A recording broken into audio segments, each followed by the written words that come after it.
Et c'est parti pour les potins de la comète, les amis. Semaine de la pleine lune, semaine du 4 au 10 août.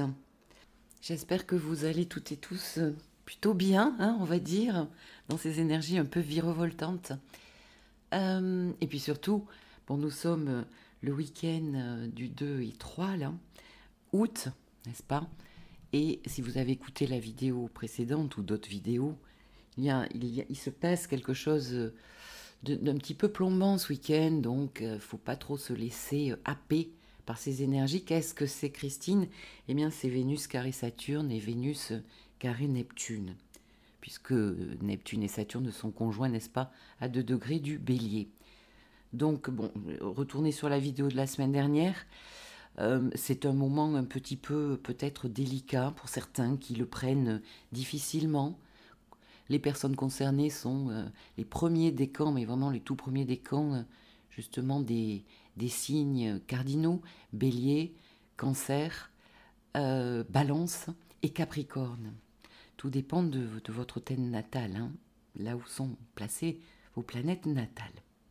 Aussi dire bienvenue, parce que je vois hein, sur ma chaîne YouTube qu'il y a toujours quand même quelques personnes qui arrivent, qui ne me connaissent pas.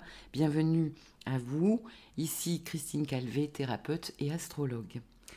Donc, par quoi allons-nous commencer, les amis? Vous savez que je suis Gémeaux, j'aime bien tchatcher un peu, et surtout d'expérientiel, et puis communiquer avec vous. Je lis vos commentaires, bien sûr, ça m'intéresse, avec beaucoup de curiosité, hein, et d'empathie aussi, bien sûr.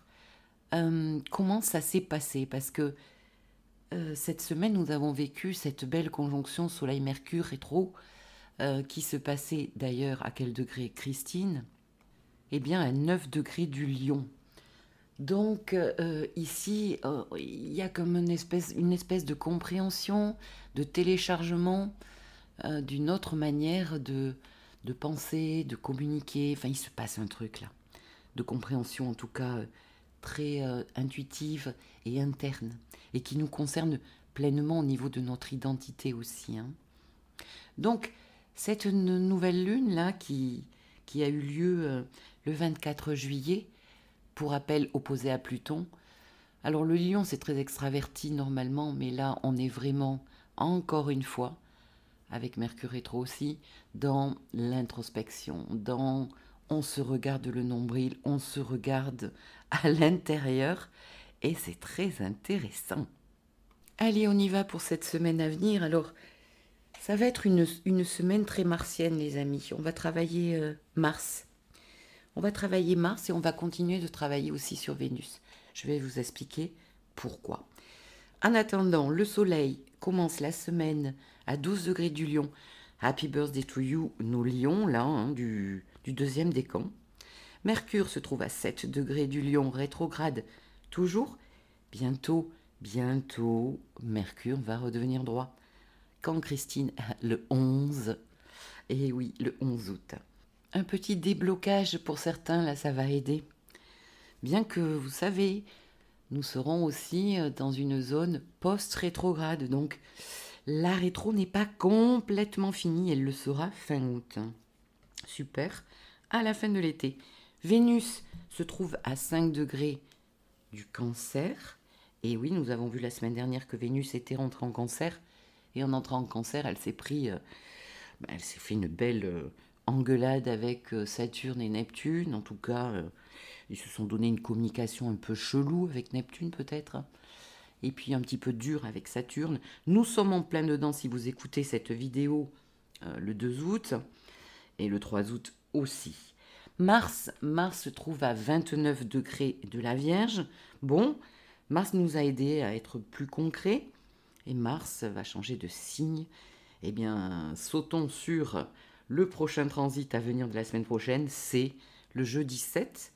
Mars va passer en Balance, chez Vénus. Et ce, jusqu'au 22 septembre. Ça fait un bon moment quand même, hein. Donc, il va falloir faire ami avec ce Mars. Mars en Balance est un Mars en exil. Il n'est pas confortable, là, hein. Pas du tout. Mars, il est à l'aise en face. Il est à l'aise en Bélier. En Bélier et en Scorpion. Bref. Donc, Est-ce que ce Mars a-t-il l'intention ou devra-t-il passer par le filtre justement de Vénus pour pouvoir avoir accès carrément à quoi? À son action, à son dynamisme, à ses désirs, à son courage, à son combat, à démarrer les choses. Mars, c'est notre capacité à démarrer quelque chose. Et je vois autour de moi que y a pas mal de choses qui démarrent. C'est chouette, ça bouge pour certaines personnes. L'action, entreprendre. Mars peut nous aider aussi, dans certaines situations, à nous défendre, à défendre notre territoire. Mars nous parle de détermination. Alors ici, c'est un Mars un petit peu, vous savez, l'image, une épée, mais n'importe quoi. Allez, on se reprend, Christine, on ne coupe pas. C'est une main de fer dans un gant de velours pour certains. Mars en balance. J'en connais des gens qui ont Mars en balance. Alors justement, tiens, qui a Mars en balance d'un petit peu connu? Eh bien, pour exemple, la sœur Emmanuelle avait le Mars en balance. Elle a agi pour les autres toute sa vie. Alors là, je vais vous donner un nom que vous n'allez pas aimer. Eh bien, nous avons Bill Gates, qui a Mars en balance. Nous avons Freud, qui s'est occupé des autres aussi, au niveau de la psyché. Et puis nous avons un chanteur que j'aime bien, personnellement, qui a fait de très jolies chansons d'amour, de romance. Eh bien, nous sommes en balance, l'amour, on est chez Vénus. Eh bien, c'est Joe Dassin. Bon, ok, Christine, on s'en fout. Alors, ok, je continue. Mars chez Vénus. Qu'est-ce qu'on pourrait dire? Agir en vue d'une paix, point d'interrogation, en vue d'une pacification, dans une relation, dans une lutte que nous vivons. La balance ici hésite tellement. Nous connaissons la balance. C'est un signe qui peut hésiter, toujours. Alors je dis ça parce que j'ai la lune en balance, ce n'est pas une critique, mais c'est vrai qu'il y a un côté chez la balance, surtout quand on a la lune d'ailleurs. Dites-moi si c'est votre cas, ce que vous avez en balance. D'avoir les fesses entre deux chaises. C'est souvent ce que j'ai entendu, en tout cas, enfant. Bon, donc des hésitations. Il peut y avoir, donc, dans ce signe, quand même, une difficulté à agir aussi. Il y a aussi une recherche de beaucoup plus de justice, c'est le signe de la justice aussi, la balance. Il peut y avoir pour certaines personnes des affaires concernant la loi, des signatures, des notaires, des contrats d'habitation, etc. Ici, on peut agir, dans la balance, on est peut-être en couple, on est peut-être deux, voire plus. On peut faire des choses, travailler ou faire des choses en duo. Je suis en train de me marrer parce que, oui, on peut faire des choses à plusieurs. Bon, non, les amis, on n'est pas en scorpion ici, on se calme.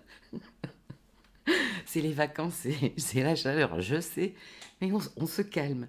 Alors, sous une vibration, une note un petit peu plus négative, qu'est-ce qui se passe? Mars, c'est aussi notre colère, c'est aussi notre frustration, d'accord?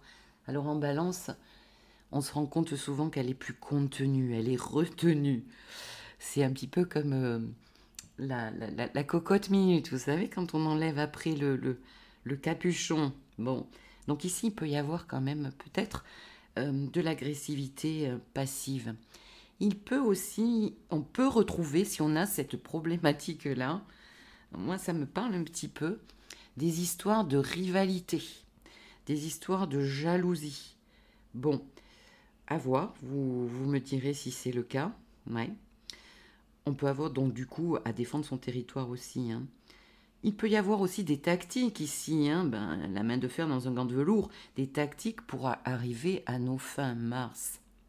Les personnes les plus challengées seront les personnes qui ont le soleil ou des planètes ou un fond du ciel, le milieu du ciel, un ascendant.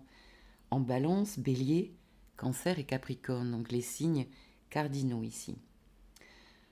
Pour ce qui est du signe de la balance, vous risquez quand même de retrouver pas mal d'énergie. Après, ça dépend quel transit Mars va venir faire dans votre thème natal. Alors, on va se rendre compte que ce Mars va continuer le chemin de Vénus. Il se trouve chez Vénus. Ce qui est intéressant aussi de regarder, c'est que Mars, mais bon, peut-être je l'expliquerai après. Allez, on continue. Le vendredi 8, oh là là, bah ouais, désolé, je suis Gémeaux. Puis bon, Mercure est rétro. Vendredi 8, qu'est-ce qui se passe? Mars trigone Uranus, très joli transit qui va nous aider, puisque le lendemain, eh bien, on se trouve en pleine lune. Donc, tous les transits que je vous donne là, dites-vous bien que nous les vivons pendant la pleine lune. 1 degré, Mars en balance. Donc, dès que Mars rentre en balance, bon, ben c'est bien. J'allais dire, il fait une mauvaise aspect. Non, Christine, il fait un trigone en arrivant en balance à Uranus qui se trouve en Gémeaux. Donc, super pour les balances, les Verseaux et les Gémeaux, tout début du décan. Bah, je suis contente, j'ai des planètes là. Donc ici, de quoi est-il question? D'originalité, d'inattendu, d'opportunité. Uranus, mettre en œuvre Mars, une belle inspiration Uranus, agir en vue bien sûr de renouveau. En Gémeaux, en balance, en fait, on agit quand même avec les autres ici, on n'est pas seul. En vue de quoi, Uranus? D'une libération dans une situation. Quelles sont les situations que vous vivez actuellement dont vous avez envie de vous libérer? On va pas se le cacher, c'est un transit d'ouverture, d'opportunité, de changement, pour plus de liberté et d'indépendance. Génial, j'ai envie de vous dire génial. Et puis nous sommes déjà au week-end prochain, samedi 9. Alors il s'en passe des choses. Samedi 9, eh bien nous serons sous pleine lune à 17 degrés du Lion et du Verseau. Bon, ça tombe pile poil sur mon axe ascendant-descendant, les amis. Donc je vous tiendrai au courant si je le peux, si je résiste à ça. Je sais pas du tout quel résultat. Il y a plusieurs choses sur le feu. Bon, on verra bien. La nouvelle lune battait son plein dans ma maison 12. Donc, on va commencer par cette pleine lune. Le lion, c'est une énergie très personnelle, très individuelle, qui nous parle d'identité, d'amour de soi, de rayonner, d'avoir confiance, etc. Face à ce soleil en lion, nous avons cette magnifique lune qui est d'une énergie uranienne à souhait, puisque chez le Verseau, c'est une lune beaucoup plus collective. Nous sommes chez les autres. Donc ici, ça me fait penser quelque part au niveau du collectif, justement, eh bien peut-être y aurait-il un pouvoir à renverser. Bon, on voit que ça pulse dans le collectif. On va voir ce qui va en découler. Ça nous parle quand même aussi, cette nouvelle lune et pleine lune, là, de possibles, comment dire, visions on a du mal à dire les mots maintenant, c'est fou, mais ça parle de dictature, je suis désolée. Une nouvelle lune opposée à Pluton, nous étions en plein là-dedans, et là nous avons le résultat. Une pleine lune, c'est la pleine conscience. C'est quand on y voit clair dans le ciel. C'est le résultat de ce qu'on a planté. Donc ça devient quand même très intéressant. Sur le plan personnel, eh bien, ça nous parle aussi de enfin peut-être trouver sa place, trouver une place. Le but aussi en Lion, c'était d'être reconnu. Donc on a pu vivre des déboires, ressentir des émotions un petit peu difficiles, surtout ce week-end où je vous parle, donc week-end du 2 et du 8, Vénus carré Saturne, Neptune, on n'est pas à la fête et il peut y avoir des personnes vraiment dans un bad mood. Ne vous laissez pas plonger, vous n'êtes pas seul déjà. Et puis, eh bien peut-être, il faut bouger dans ces cas-là, appeler un ami, discuter, faites quelque chose qui vous fait du bien, mais ne restez pas à descendre trop dans vos profondeurs, parce que quelquefois, on a du mal à remonter et on met très longtemps à remonter. Donc ça, c'était la santé psychique. Au niveau du corps, tiens. Ici, je pense que Mars, moi je le sens moi, depuis quelques jours, ça nous parle d'inflammation, bien sûr. Alors, Lion Verseau, le cœur, peut y avoir des gros problèmes de cœur ici, la vue, le dos. En Verseau, nous pouvons être touchés au niveau des chevilles, des tibias, du péroné, du mollet, au niveau de notre direction d'ailleurs. Alors, lors de cette pleine lune, justement, nous avons deux aspects ce jour-là, exacts. Ce sont les stars, ces deux aspects de cette pleine lune, magnifique star. Vous avez aimé la saison Vénus carré Saturne-Neptune, vous allez adorer la saison Mars opposé Saturne-Neptune. Allez, on y va. Donc, Mars opposé Saturne, eh bien, c'est pas évident du tout. Quant à notre action, quant à faire des choix, on l'a vu, Mars hésite en balance. Saturne en face peut nous limiter, nous frustrer, nous freiner, nous bloquer. Il y a de l'attente. Saturne nous dit patience. Patience. Tu vas construire pour le long terme, alors patience. Et persévérance. Et responsabilité, Saturne. Ici, on peut être amené à rencontrer nos peurs. Nous les avons déjà rencontrées avec Vénus. Et ça continue. Ça touche quand même avec Mars le manque de confiance ici. Donc toutes les personnes qui ont des difficultés actuellement avec ça, la confiance en soi est à travailler. Ça peut nous mettre aussi dans un bad mood. L'autorité aussi. Mars oppose Saturne, eh bien en face on peut rencontrer Saturne. Ça me fait penser à une année, c'est l'année du pass sanitaire je crois. Il y avait une opposition entre le lion et le verseau. Bon bref, peut-être certains d'entre vous me diront. Et donc on a connu justement une grande autorité. Et je crois qu'il y avait Saturne en face. Donc c'est bien de ça dont il peut être question. Des interdits dans votre vie privée ou peut-être des nouvelles règles dans le social, je ne sais pas. Et puis parlons de Mars, opposé à Neptune. D'ailleurs, cette conjonction Saturne-Neptune, franchement, elle est hyper difficile à étudier pour chacun d'entre nous. Parce que peut-être que certains vont aller plus sur Neptune, d'autres vont plus vivre Saturne. Franchement, c'est un casse-tête chinois pour le moment. Bon, c'est une énergie très nouvelle.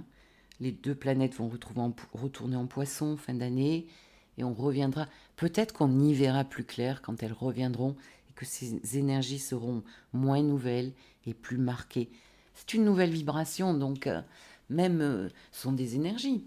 Donc même au niveau du corps, pour les intégrer psychiquement, corporellement, c'est pas du tout évident, je trouve. Bon, si vous êtes toujours là, je reviens à mon Mars opposé Neptune.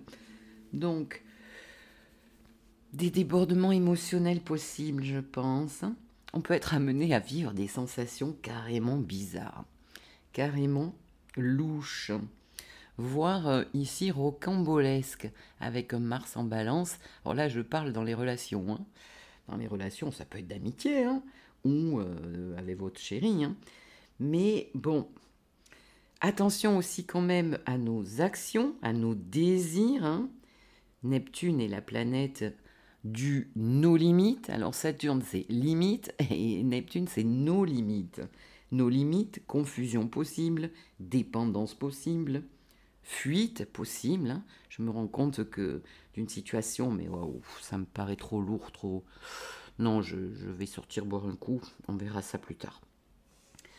Ici, avec Neptune, on peut se tromper, on peut ignorer justement les red flags. Au mieux, on peut avoir pas mal de doutes quant à ce que nous voulons, à la direction que nous prenons. Franchement, je ris, mais c'est pas évident. Mais je pense que Vénus là est en train de nous mettre dans la vibration un peu merdique, on va se le dire. Et bon, on verra comment Mars réagit. Ici, il peut y avoir aussi, avec Neptune, le fait de passer par des voies pas très légales, les amis. Donc des fraudes, des vols, des abus de conscience possibles. Dans une opposition, ça nous parle de dualité, moi et peut-être l'autre en face. Alors, qui est neptunien? Qui sait pas ce qu'il veut, là? Il peut y avoir une histoire comme ça. Moi, je sais ce que je veux, Mars en balance, bien que des fois, je peux avoir des doutes. Et l'autre en face, je le sens pas. Il est en fuite, il me ment, je me sens trahi. Enfin, il peut y avoir des trucs pas possibles. Donc, très intéressant. de regarder ce qu'il se passe. Et en fait, on peut regarder aussi, c'est que Mars, il est chez lui en Bélier, d'accord? En Bélier, il y a des invités, là, enfin, je ne sais pas s'ils ont été vraiment invités par Mars, donc il y a Saturne et Neptune, d'accord? Et donc Mars se retrouve en face du Bélier, en Balance, dans une maison où il ne se sent pas du tout à l'aise. Donc il voit Saturne et Neptune super bien chez lui, là, en tout cas qui essaye de se faire une petite place en Bélier. Et il se confronte à ces planètes qui sont chez lui. Donc il y a un gros problème quand même, il y a un souci là. Je ne sais pas, peut-être que cette image vous parlera plus quant à votre vécu personnel. Nous allons finir la semaine par un joli transit, dimanche 10, parce que Mars, pendant cette pleine lune, fait tous ses aspects, n'est-ce pas? Donc, pour rappel, un joli trigone quand même à Uranus, hein, qui nous parle d'une porte là de libération, de nouveauté, de passer à autre chose. Une très belle frustration face à Saturne et à Neptune. Donc, quelque part, peut-être la vie nous dit non, là, tu vas pas y aller, là. Là, c'est pas possible. Ou alors, si tu y vas, Neptune face à Neptune, oula, tu prends de gros risques. Ton moral va pas bien. Ah ben ouais, parce que t'es sûr que tu vas aller là. Et du coup, dimanche 10, eh bien, nous avons un trigone à Pluton. Très joli trigone qui peut nous permettre une sortie de route, une sortie d'un blocage. Ici, on peut oser. Oser quoi? Oser sortir d'une situation, oser convaincre. Pluton et Mars quand même, surtout Pluton, il a quand même une grosse capacité à se positionner et à savoir ce qu'il veut. Ce trigone peut nous aider à sortir justement de cette illusion-là, de ce mauvais pas. Peut-être que vous êtes dans une situation où vous êtes dans un mauvais pas, vous sentez qu'il y a quelque chose qui ne va pas, il faudrait que je bouge, mais comment, etc. Vous allez chercher une solution. Allez, donc en résumé, Christine, qu'est-ce que tu en penses de cette semaine? Eh bien, je pense que c'est la suite logique de la semaine d'avant, hein. Comme je vous l'ai dit, on a commencé par Vénus. Vénus commence souvent la danse, ben oui, ben voyons, ben c'est clair, elle séduit. Et là, c'est Mars qui rejoint la danse. Donc ça va être hyper intéressant de voir un petit peu comment cette pleine lune se passe. N'hésitez pas à me mettre dans vos commentaires ce que vous espérez. Ce que vous espérez trouver hein, comme résultat, ce qui serait bien, peut-être dans quoi vous êtes, s'il y a des choses difficiles. En tout cas, avec ces deux trigones à Uranus et à Pluton, il y a quand même des possibilités, franchement, d'avancer. Et puis, eh bien, vous savez, la frustration, rencontrer des blocages, de la colère, c'est toujours bon en fait. la maso qui parle, non, c'est pas masochiste, mais des fois, il faut rencontrer des murs, il faut rencontrer des déceptions, il faut pouvoir pleurer certaines choses, certaines personnes, pour pouvoir justement comprendre certaines choses et pour pouvoir avancer sur notre chemin. Waouh, mais quelle sagesse! Eh bien ouais, je crois. Et la semaine d'après, eh bien, nous aurons Mercure qui redeviendra droit. Donc certaines choses rentreront dans l'ordre, bien que ce sera toujours en post-rétrograde. Mais aussi, mais peut-être j'en reparlerai la semaine prochaine, il y a peu de transit la semaine prochaine, les amis. Je pense que je vais aller à la piscine. Ah non, nous avons Vénus conjoint Jupiter le 12, qui est une très belle conjonction quand même en soi, hein, pour peu qu'on le prenne bien là. Alors justement, ça se passe en Cancer, donc les signes au trigone du Cancer, mais les signes d'eau, hein, les Scorpions, la deuxième décan, je crois que ça se passe à 14 degrés. Les Scorpions, les Cancers et puis les Poissons, c'est pas mal, hein, et les signes de terre. Bref, je vais finir par vous souhaiter une très jolie semaine. Alors pour celles et ceux qui seraient éventuellement intéressés par une consultation, eh bien sachez que comme c'est les vacances, je suis beaucoup plus disponible en ce moment, donc vous aurez un rendez-vous beaucoup plus rapidement. Ce qui vient à moi en ce moment, c'est plutôt de la thérapie justement. Et oui, toutes ces énergies nous invitent à nous confronter, comme je l'ai dit tout à l'heure, hein, à certains blocages et des fois on a envie d'avancer, pas tout seul, parce que nous avons beaucoup de planètes dans les signes justement où nous sommes avec les autres, hein, le Gémeaux, la Balance. Donc c'est un beau moment pour aller se regarder le nombril avec moi, les amis. Je vous embrasse, très belle semaine à tous. Au revoir.